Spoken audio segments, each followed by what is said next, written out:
I always thought of my wife as my closest confidant, someone I could rely on completely. So when she went down the wrong path, I was blindsided. Tonight, I had hoped for a good time, but I had my doubts. It was the first time in 3 years I wore my dark blue tux, and while I looked sharp, I felt completely out of place.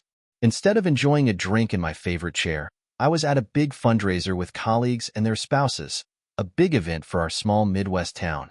I had asked my wife to dress up, and she didn't disappoint. If anything, she went too far. She looked stunning, maybe even a bit too much. At 35, she was at the height of her beauty, turning heads in a revealing maroon dress. As proud as I was, something about how she caught everyone's attention made me uncomfortable. She was mine, and I made sure people knew it. While I would have preferred to stay home, she seemed to be in her element, effortlessly charming everyone. After grabbing a drink, I found her deep in conversation with Senator Henry Ortega, a guy who reminded people of Burt Reynolds. It wasn't just small talk. She looked captivated. I felt like I wasn't even there. When I finally stepped in, the senator barely acknowledged me, continuing his conversation with her. Annoyed, I placed drinks between them, forcing him to notice. He eventually got up, brushing me off as he left, which only fueled my anger. I called him a fool, but my wife defended him, saying I had been rude. When I reminded her of the boundaries in our marriage, she just rolled her eyes, something that always got under my skin. Dinner went by, and when the band started playing, I asked her to dance, but she refused. That stung. As I chatted with others, I kept an eye on Ortega, who slipped out to the veranda. I followed and found him with his arm around my wife, talking closely. I stepped forward, but someone held me back, warning me not to mess with him. That's my wife, I snapped, but I was forced back into the ballroom. Furious, I demanded they get her. When she returned, she played innocent, which only made things worse. I grabbed her hand, and we left the event in silence. The ride home was quiet at first, but she soon exploded, accusing me of embarrassing her. I told her I was just protecting the boundaries of our marriage, but she shot back, calling me possessive. Her words cut deep, but I knew she understood what I meant. Still, the tension between us started affecting our family life, making even dinners with the kids feel strained. A few days later, she told me we needed to talk, which was never a good sign. She revealed that she was planning to attend another fundraiser with Ortega, calling it a non-date. I objected, telling her it was inappropriate, but she brushed me off, saying I was overreacting. When I brought up how she judged her friend Laura for doing the same thing, her reaction confirmed my suspicions. That's different, she argued, claiming a date with a senator wasn't the same as a regular date. But I wasn't buying it. You can't just go out with another man, Rachel. We're married, I reminded her. You don't own me, Mark, she shot back. Just because we're married doesn't mean I can't do what I want. Her words hit me hard, but I wasn't going to let our family fall apart. You're the mother of our kids. We can't break up our family over this, I pleaded. She dismissed me, saying I was being ridiculous. Then, on the night of the non-date, she walked out in a stunning white gown, leaving even our kids asking why she was so dressed up. She struggled to explain, so I stepped in and bluntly told them the truth. When the doorbell rang, I gave her one last chance. It's him or us, I told her. She chose him, leaving in a black limo with a quick, "Be good for daddy," to the kids. I stood there for a moment, stunned, but then pulled myself together for the kids. I wasn't going to drown my sorrows in booze, so instead, I called both sets of grandparents, letting the kids chat with them. When I told her parents where she was, they were shocked. They couldn't believe I'd let her go, but I told them I'd tried everything. The kids took over the conversation, providing a brief distraction. Later, I called my own parents. My mom, blunt as always, wasn't sympathetic. Get a lawyer, she said. After the calls, I ordered pizza, watched a Disney movie with the kids, and tried to distract myself with ESPN, but sleep didn't come easy.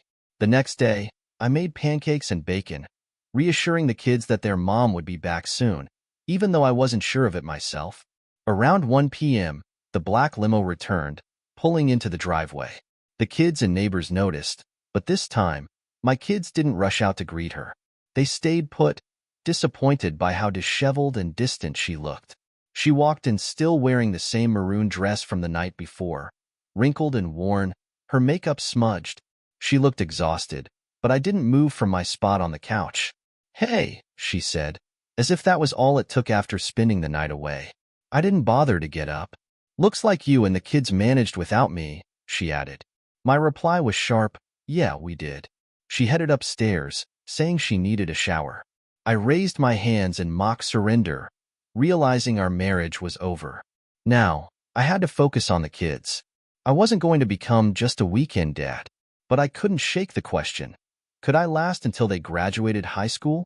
When Rachel finally came downstairs around 7 p.m., freshly showered but emotionally distant, I had already made dinner. I told her there were leftovers in the fridge, and she gave a faint smile, but the tension was heavy. The kids could feel it and stayed out of the way. When we were alone, she accused me of turning the kids against her. Poisoning their minds, really? I shot back. "They're reacting to what you did, Rachel. You think they don't notice?" She shook her head. "I didn't break up the family, Mark. This is on you. If you get over your ego, we can move forward. If not, we'll have to go our separate ways, and you can be a part-time dad." I couldn't believe the anger in her voice. "It's 1 in the afternoon, I snapped. "You needed more than just last night? Couldn't resist a midday fling too?" She hesitated, avoiding my eyes. "I'm sorry," she said quietly, "but I don't regret it. I needed it for myself." Her lack of remorse hit me hard. "That's your apology?" I asked. "You're sorry for hurting me, but not for anything else? You think this was just about you?" "It was amazing for me, yes," she admitted. "But we can still move forward if you try." I shook my head. "No, it's too late," I said.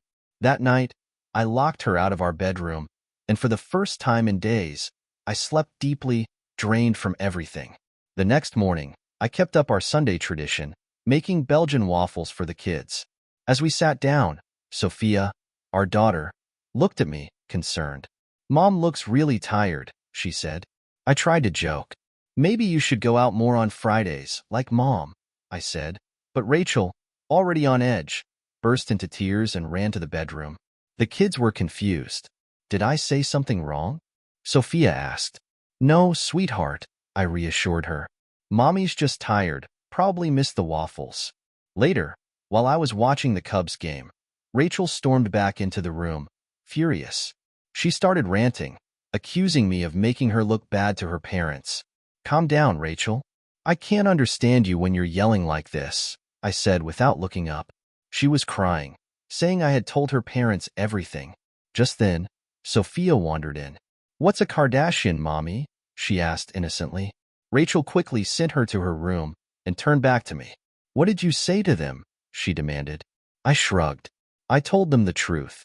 They deserve to know what you've been up to." Her face twisted with frustration. "It's not like that," she tried to explain, but I cut her off. "You said it was an amazing experience, right?"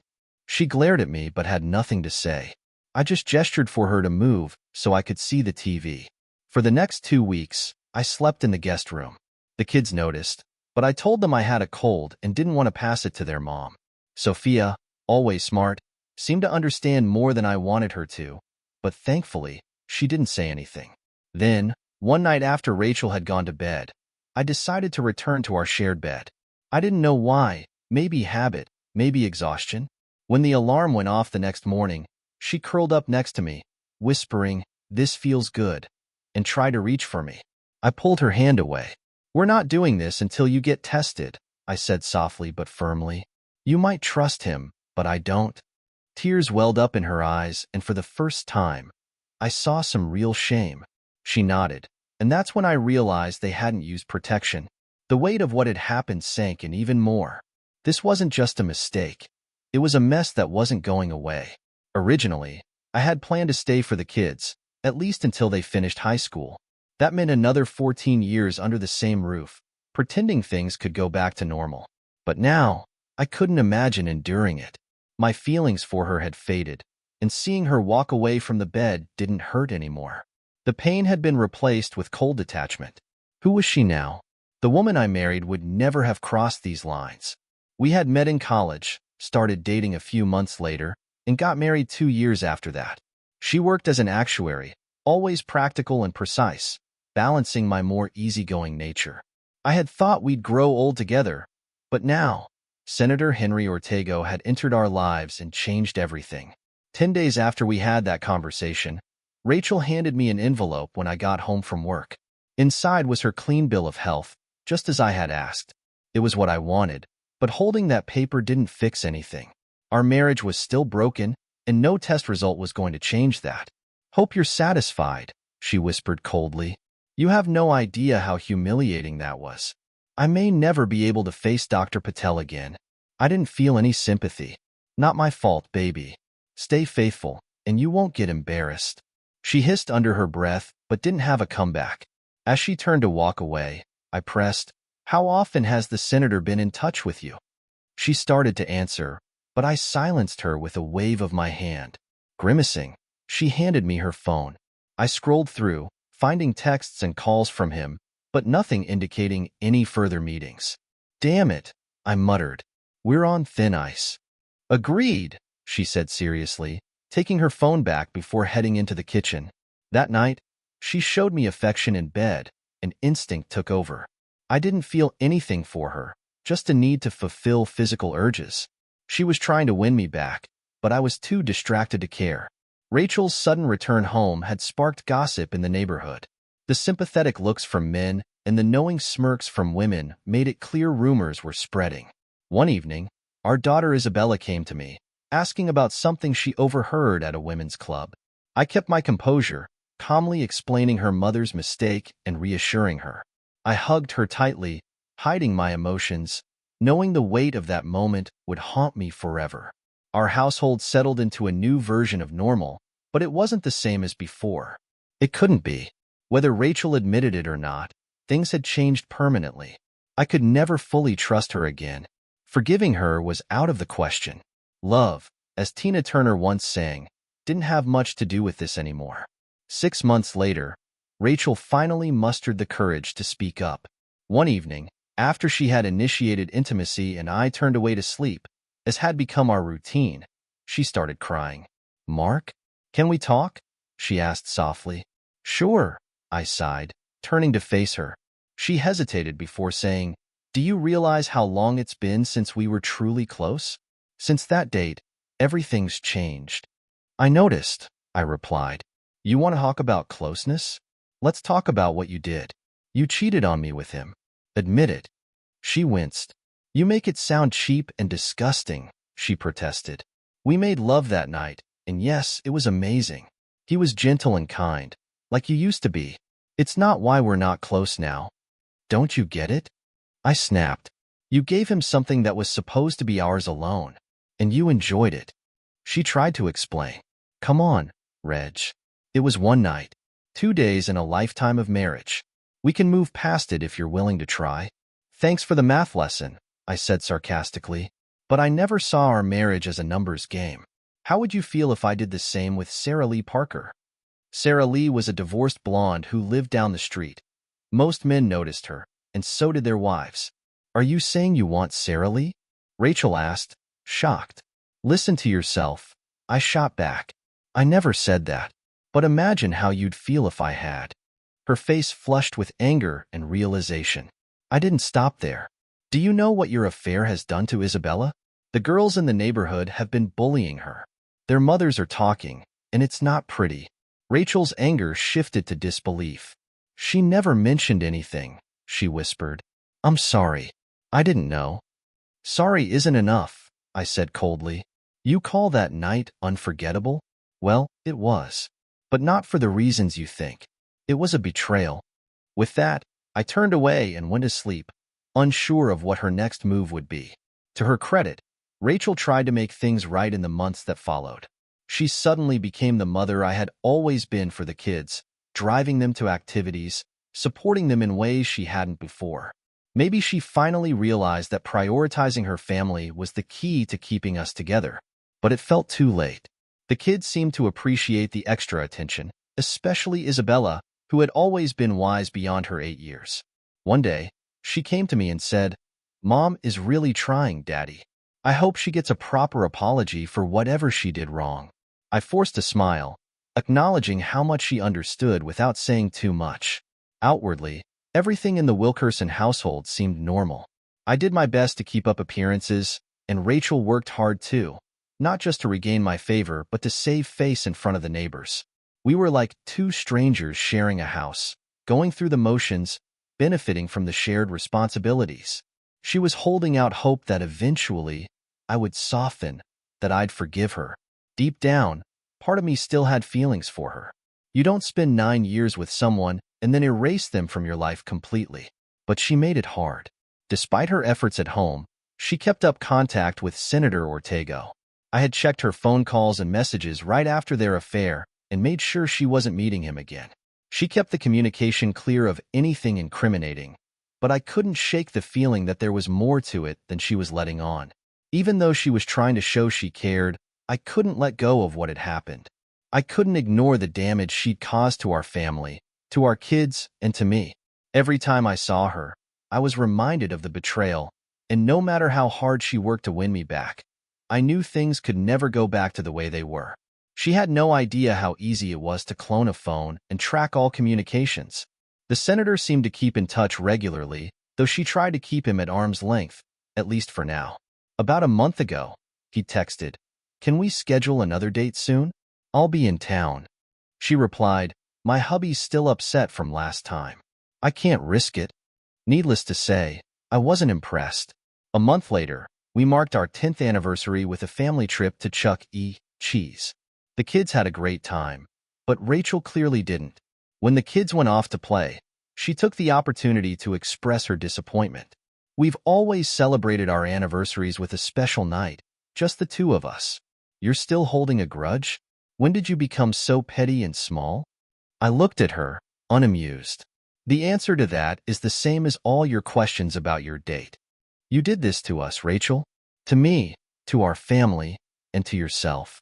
Can't you move past this?" she pleaded. "How often do you still communicate with him?" I asked bluntly. She smirked, pulling her phone out of her pocket and handing it to me. I tossed it into the air and caught it. "You're smart, Rachel. I bet there's nothing on here now. No evidence. But what I don't get is why you never told him no.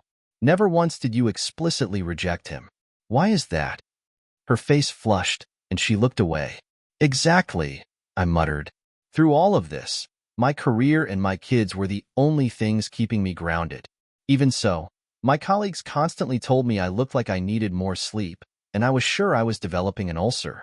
I drank more than I should, and sleep rarely came easily. I'd lie awake at night, staring at my wife, wondering where it had all gone wrong. She kept insisting she still loved me, claiming her affair had nothing to do with our marriage. She had no guilt over the affair itself, just regret over how much it hurt me. I was waiting for the other shoe to drop. Surprisingly, my mother-in-law turned out to be a source of comfort. She expressed her regret over Rachel's actions more than once. "I'm sorry, Mark. We didn't raise her to be this selfish. I really hope you can find a way to move past it," she said during one of her calls to check on me. "I see what you're doing for the kids," she added. That meant something to me.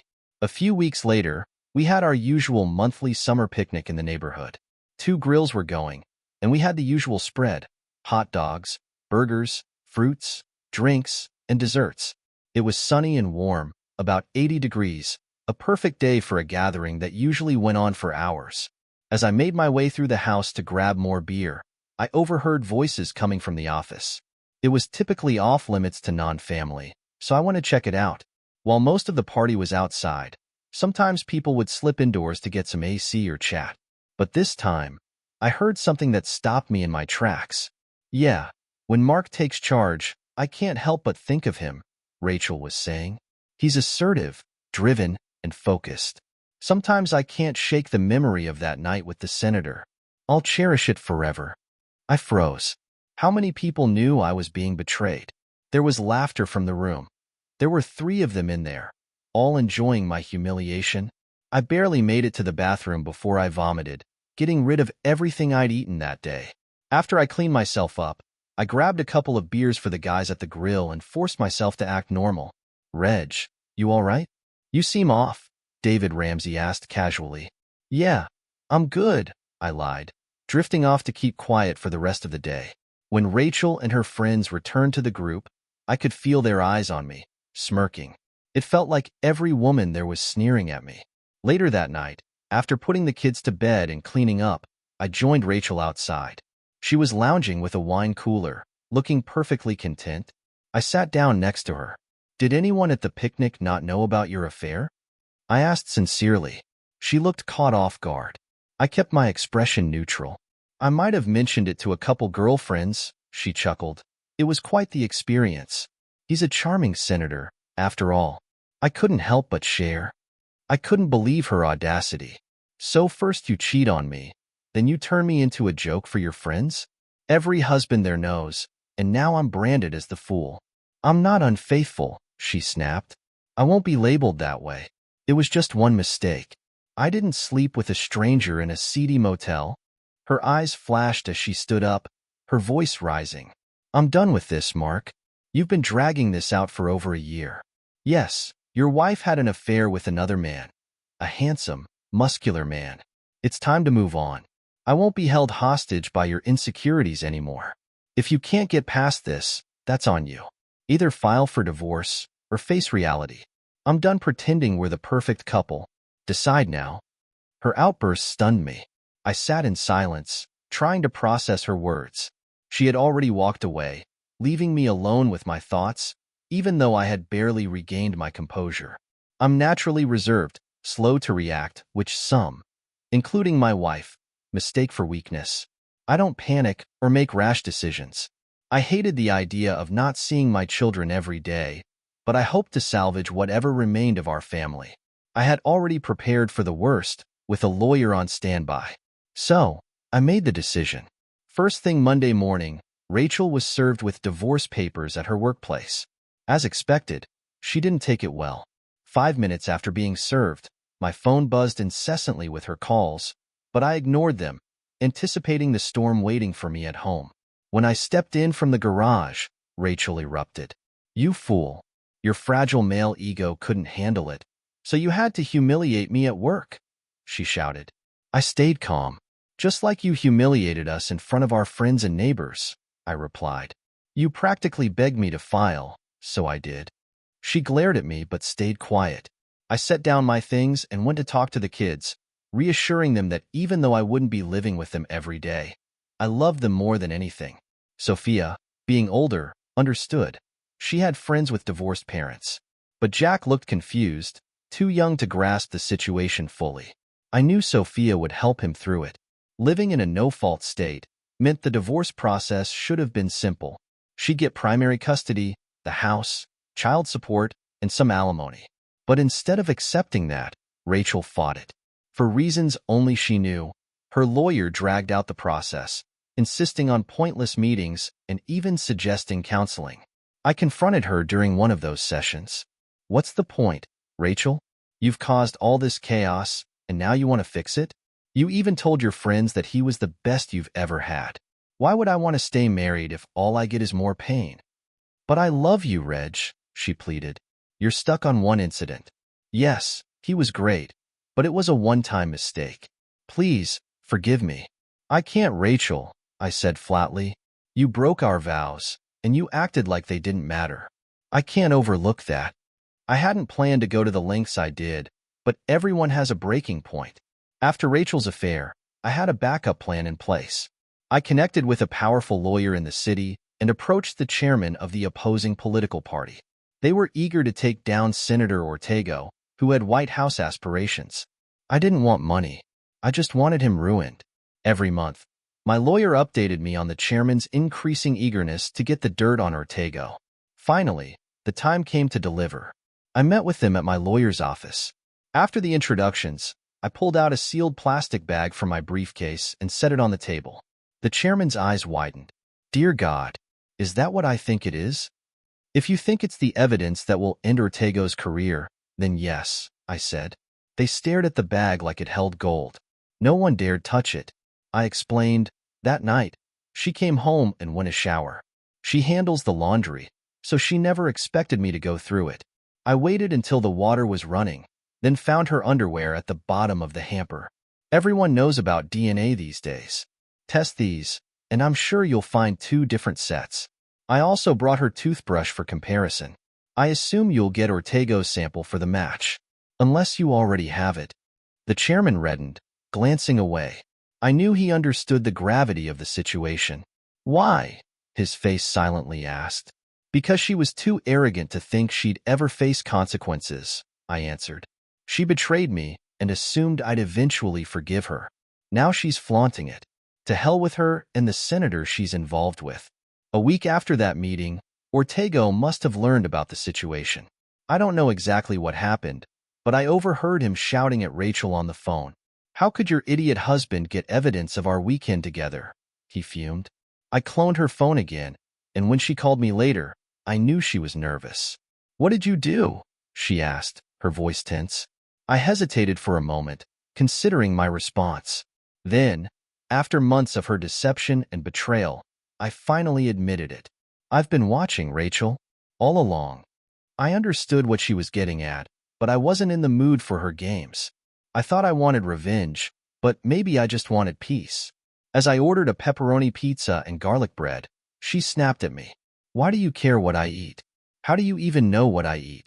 She hated my calmness, always interpreting it as weakness. What she didn't realize was that I wasn't as feeble as she assumed. I'm not sure how you did it, she continued, but you managed to get back at Senator Ortego somehow. He's furious and even threatened me, though he wouldn't say why. Thanks for that, by the way. Both of our parents are livid. Sophia won't talk to me, and you still don't understand that what Henry and I did had nothing to do with you. Funny, I was going to bring that up, I replied. Senator Ortego, once certain of winning his re-election, had mysteriously dropped out of the Senate race 8 months before the election, citing mental fatigue. That news was satisfying, but with everything else going on, I wasn't thinking much about dating or even looking at other women.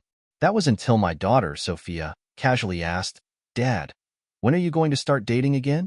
I was floored. What? She grinned. Emma's mom wants to go out with you. I must have looked shocked because she continued. She didn't tell me directly. I overheard her talking to Annie's mom. I'd be okay with it, Dad. I don't want you to be alone. Just, please, not Olivia's mom. None of us like her. Kids pick up on everything, don't they? Emma's mom, Jessica, had been divorced for about 5 years. She was lively, blonde, and still had the spark of her cheerleading days. I had never considered her as an option, mostly because I hadn't been thinking about anyone but my kids. When you're married, the idea of other women doesn't even cross your mind. Or at least it didn't for me. Was I naive? Sophia gave me a knowing smile. It's okay, Dad. I'm almost 9. I understand divorce and all that.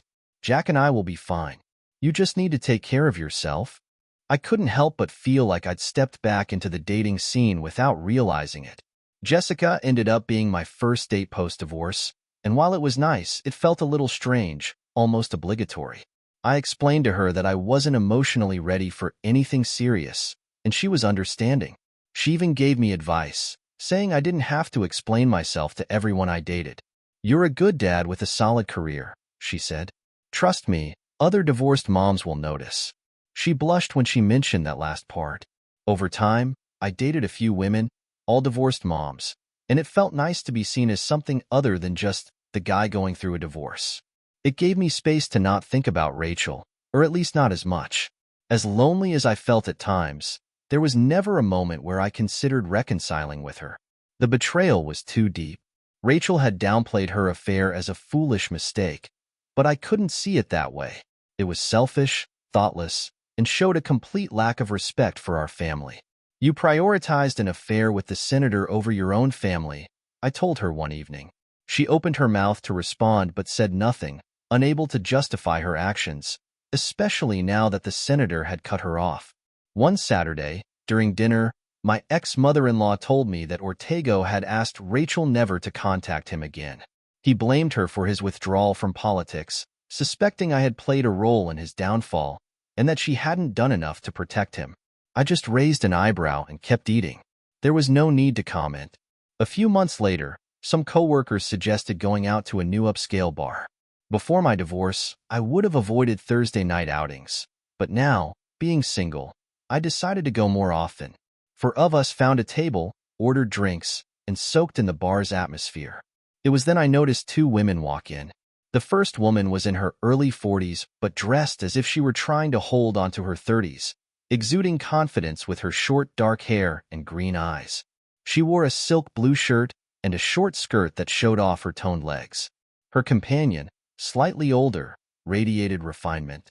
With shoulder-length silver blonde hair and dark eyes, she had an elegance about her that contrasted with the bar's casual vibe. She wore a high-end sweater and skirt and looked like someone used to wealth. The dark-haired woman was quick to engage with men, accepting dances from several of them. She seemed like she was there to have fun and wasn't shy about it. The blonde, on the other hand, danced sparingly, moving with more restraint and dignity. Despite their differences, both had no shortage of male attention, and I couldn't shake the thought of dancing with one of them. I watched the dark-haired woman as she moved on the dance floor, smiling and enjoying herself. Something about her carefree attitude reminded me that life didn't always have to be weighed down by the past. I took a deep breath, feeling like I was ready to embrace whatever came next. It was strange to think that only months ago, I was trapped in the chaos of a failing marriage. Now, I was here, contemplating dancing with a stranger, trying to find a new version of myself. An hour later, I resolved to ask the blonde woman to dance. But as I approached her table, the brunette grabbed my hand and whisked me onto the dance floor. I forgot all about her friend, caught up in the moment with her. We danced through upbeat songs until the music slowed, and before I knew it, she kissed me passionately. I was hooked. We left the club together and ended up at my place. That night was electric, and she opened up to me, revealing that she and her friend were celebrating her recent divorce. Amber, as she introduced herself, turned out to be an incredible lover, and we dated for about a month. But she hesitated to commit so soon after her own divorce, and I respected her decision. We parted on good terms. Oddly enough, I never got the chance to ask her about her friend, though the curiosity lingered. A few weeks later, I found myself alone at another upscale bar. I wasn't on duty with the kids that weekend, so I had some time to myself. As I sat sipping my drink, she walked in, this woman who commanded the room's attention. She had the same presence as Heather from Stallion, with long, rich brown hair flowing over her shoulders. She glided across the room in stilettos and sat next to me, her confidence radiating. Before I could think of something clever to say, she turned to me and asked what I was drinking. I grinned and gave her my order, admiring her poise. "Excellent choice," she purred. "A man with good taste." Her name was Samantha Harris, and she ran a successful boutique marketing company.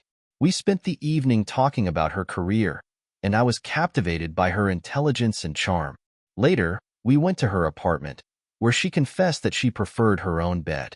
That night, she revealed more about herself than Rachel ever had in our 9 years of marriage. Samantha was dedicated to her work, didn't want children, and preferred casual relationships. We developed a friends with benefits arrangement that lasted a year. Once a month, we'd meet, and it was nice, until Samantha fell for a younger man. It was an amicable ending, and I moved on. During this time, my ex-mother-in-law and I remained on good terms. She'd often call to check on me and occasionally offer advice. One day, she surprised me with a request. "Reg, could you do me a favor? My assistant, Claire, hasn't dated anyone since her divorce, and I think she could use a decent guy." "Sure," I replied cautiously, "but just promise me she's not boring." Mom chuckled. "I think you'll be pleasantly surprised." She was right. Claire was delightful. She had a natural warmth and charm that wasn't over the top. She had this cute habit of wrinkling her nose and squinting her green eyes when she found something amusing. Most importantly, she was genuinely fun to be around.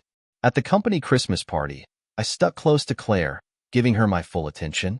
She was a little more reserved, deferring to others in conversation, but I could tell she appreciated my company. We sat with my in-laws, who were as gracious as ever, though Dad took a little time to warm up. As the night went on, I impressed everyone with my dancing skills, something I had honed to please Rachel, who loved to dance. Claire, it turned out, was a great dancer too, especially with faster songs. When the music slowed, it felt like we had been dancing together for years. As I escorted her to the door at the end of the night, she kissed me softly and handed me her number. A few days later, I called her, and we went out on a proper date, a nice Italian restaurant followed by an art exhibit. This time, Claire dressed more provocatively than she had at the party, and I found myself even more impressed. We had a great time, and after a few more dates, I felt it was time for her to meet Sophia and for me to meet her daughter. We all spent a beautiful day together, playing mini-golf and enjoying a picnic in the park. It was a simple but perfect day, a new chapter opening in my life. Overall, things were going smoothly. Claire and I were meeting several times a week, and when I had my kids, we'd do family activities with all 5 of us. The girls, Sophia and Chloe, formed a strong bond, but Jack wasn't thrilled about having girls around, still caught up in that age-old belief that girls had cooties.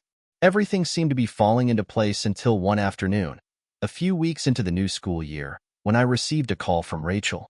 "I'm not sure what your girlfriend's been teaching our kids, but your son was in the principal's office today for fighting. His face is beaten up, and he's been suspended for 3 days. All he says is it started with some girl named Chloe. He keeps calling her his sister," she raged over the phone. I stayed calm. "First, don't insult my girlfriend. Second, I'll come by after dinner and take Jack out for ice cream. Let's not jump to conclusions until we know what actually happened." She sighed, then hung up.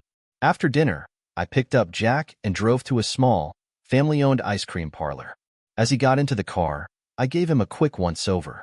He had a cut on his lip and a scratch on his face. He grinned. "You should see the other guy, Dad." "What's the truth, Jackson Lewis?" I used his full name to show I meant business. He winced. "A kid was bullying Chloe, Dad.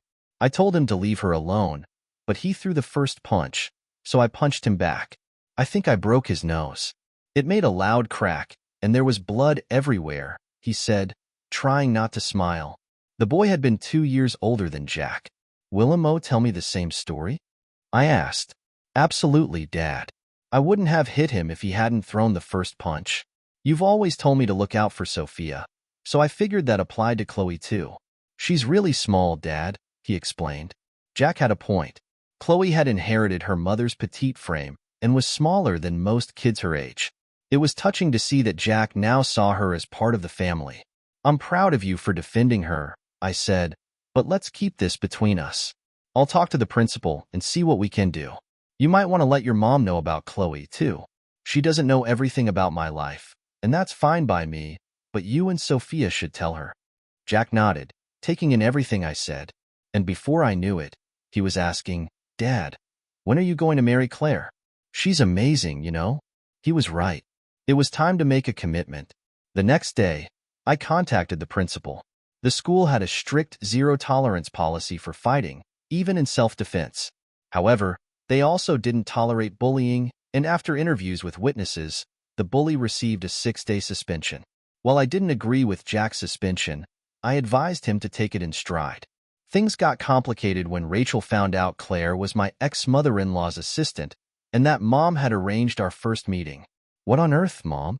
Aren't you supposed to be on my side?" she yelled at her mother. "There are no sides," Mom replied coolly. "You ruined things with Mark. Why let a good man go to waste? Claire deserves someone like him." Rachel wasn't happy, but the truth was, she had no one to blame but herself. My kids enjoyed being around Claire, especially Sophia. She loved watching Claire and me interact. One day, she commented, "I don't know if you two are adorable or nauseating, but I like being around to watch it." A few months later, Claire and I had a small wedding with just our 3 kids, my parents, and my ex-in-laws. The court clerk officiating the ceremony was surprised to see my ex-mother-in-law as Claire's maid of honor. "That's quite a story," I chuckled when she asked about it. What none of us expected, though, was a federal inquiry that started a few weeks later. 2 federal marshals showed up at my office on a Monday morning, asking about an incident involving Senator Ortega. He'd gotten into an altercation and was injured in the restroom of an upscale restaurant in Houston, and my name, along with other husbands affected by his affairs, had come up as potential suspects. "I'm not sorry to hear about Ortega's troubles," I told the marshals bluntly. "The man slept with my wife 4 years ago. If I had wanted to do something, don't you think I would have acted sooner?" The marshals weren't amused, But the grilling continued. A week later, a reporter from the Associated Press showed up, asking for details about the incident. Somehow, he'd gotten his hands on a confidential list of 26 women Senator Ortega allegedly had affairs with while in office, and Rachel's name was on it. It seemed that more people knew about Rachel's affair than I had ever realized. Though I never made it public over the years, Rachel must have told more people about her affair than I did. She took pride in her achievement, but I wondered how proud she felt when the senator's misconduct came to light, and her name was exposed as one of his lovers. "Why did you tell him?" she practically yelled over the phone. "I didn't. He told me your name was on the senator's list. I just confirmed it. I wasn't going to lie to save you from embarrassment." "I'm not promiscuous," she screamed before I ended the call. I couldn't help but chuckle. The irony was that while she messed up, I'd also have to deal with the fallout. I even considered taking a long vacation out of town when the article broke, but Claire talked me out of it. "Don't confront her. Stick to the facts. She cheated, you divorced her, and you've moved on," she wisely advised. Unfortunately, my kids would endure teasing and bullying for the rest of their school years because of Rachel's choices. We'd be addressing the fact that their mother had been a selfish cheater for a long time. I felt bad for my ex-in-laws, who had become like close friends. After the article came out, we invited them to stay at our house for a few weeks to escape the chaos. They mostly stayed inside, avoiding phone calls and the public eye. "I love my daughter," Rachel's dad admitted, "but I'm ashamed she thought it was okay to behave that way. No father wants his daughter to be seen like that." Over time, the scandal faded and life returned to normal.